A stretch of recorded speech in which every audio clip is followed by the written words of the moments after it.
লসাগু এবং গসাগুর একটি গুরুত্বপূর্ণ অঙ্ক চাকরির বিভিন্ন পরীক্ষা এসে থাকে।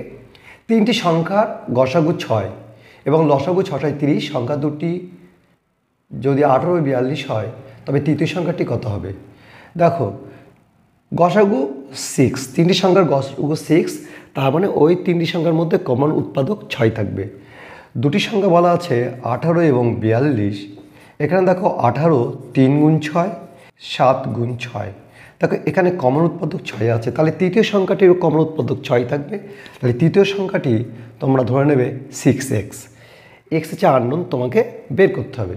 দেখো প্রত্যেকের ক্ষেত্রে কমন উৎপাদক আছে, তিনটি সংখ্যা আমরা পেয়ে গেলাম। একটা হলো 18, একটা 42 আর একটা 6x। এদের লসাগু বলা আছে 630। দেখো এখানে যে সংখ্যা তিনটি দেখতে পাচ্ছ, এই তিনটি সংখ্যার মধ্যে কমন উৎপাদক 6 আছে। তাহলে 6 পড়ে থাকছে 3, 7 এবং x, তাহলে 3 × 7 × x, এটা হবে লসাগু।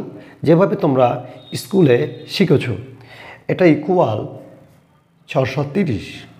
এখান থেকে তোমাকে x বের করতে হবে। তবে x equal to 630 divided by 6 × 3 × 7। 6 × 1 = 6, 0 5 × 6 = 30,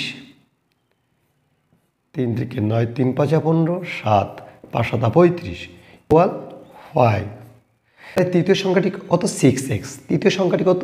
6x। তাহলে তৃতীয় সংখ্যাটি হবে 6x equal to 6 × 5 equal to 30। তাহলে তৃতীয় সংখ্যাটি হবে 30। ভিডিওটি অবশ্যই শেয়ার করে দেবেন যাতে ছাত্রছাত্রীরা উপকৃত হয়। ভালো থাকবেন, সুস্থ থাকবেন, ধন্যবাদ।